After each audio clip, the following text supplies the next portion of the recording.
People put in ovens, entire families kidnapped, Christians and Alawites executed. These horrifying reports come to RT from the town of Adra, north of the Syrian capital, which has been occupied by Islamist rebel groups. At least 100 people are said to have been massacred by the rebels, but as the Syrian army continues to liberate the city, that number is expected to rise. Our crew spoke to some of the survivors. When dawn was breaking over Adra, the El Nusra Front and the Army of Islam gave a signal for their fighters to attack. They came in hundreds, making use of bad weather and the element of surprise over government forces.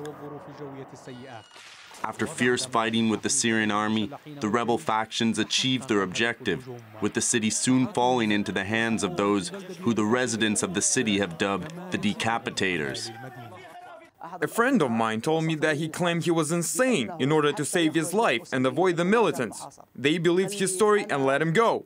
He also said his children have been emotionally scarred from the savage acts they have seen on the road between their house and the places where the fighters gathered. People's heads were chopped off and the bodies thrown all over the road. Slaughter everywhere. The eldest was only 20 years old. He was slaughtered. They were all children. I saw them with my own eyes.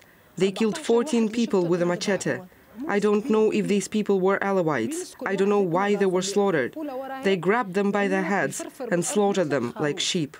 Adra, an industrial town, is inhabited by thousands of workers and their families, who were all trapped when the fighters surrounded the town.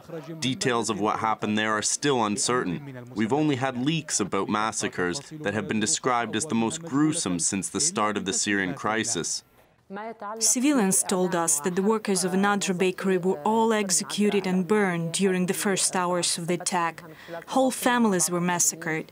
We do not have an exact estimation of the number because we are unable to get into the town, but the number is high.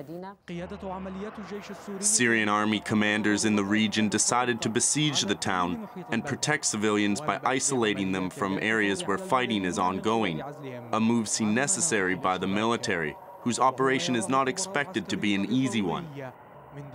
Abu Talib, Abu Haya, RT.